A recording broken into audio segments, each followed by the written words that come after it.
তো আগের ভিডিওতে দেখিয়েছিলাম যে মেলা ঘুরতে এসেছি, মেলাতে ঘুরছি, 10 টাকার জিনিসপত্র কিনছি। তো মেলাতে ঘুরতে এসে একটু পেট পুজো না করলেই নয়। তো খেয়ে দেয়ে আমরা চলে এসেছিলাম এইদিকে আরও কয়েকটা জিনিসপত্র কিনতে। মানে মেলায় ঘুরতে ঘুরতে যেটা হয়ে থাকে আর কি, যেখানেই দেখছি সেখানেই ঢুকে যাচ্ছি জিনিস নিতে, আর জিনিসপত্র নিচ্ছি আর টাকাগুলো খরচা হয়ে যাচ্ছে। তো যাই হোক, মেলা থেকে ঘুরে ঘাড়ে জিনিসপত্র নেওয়ার পরে দেখলাম যে এখানে মকটেল কাউন্টার আছে। না, খেতে ঢুকিনি, জাস্ট কাউন্টারটাই দেখাচ্ছি তোমাদেরকে।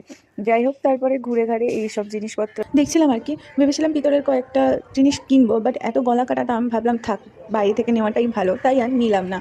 তারপরে এই লাস্ট পাপড়ের দোকান থেকে পাপড় নিয়ে সোজা চলে আসলাম টোটো ধরে বউ করে একদম বাড়ির দিকে। ভিডিওটা ভালো লাগলে একটা লাইক করে দিও, চ্যানেল নতুন হলে সাবস্ক্রাইব করে দিও।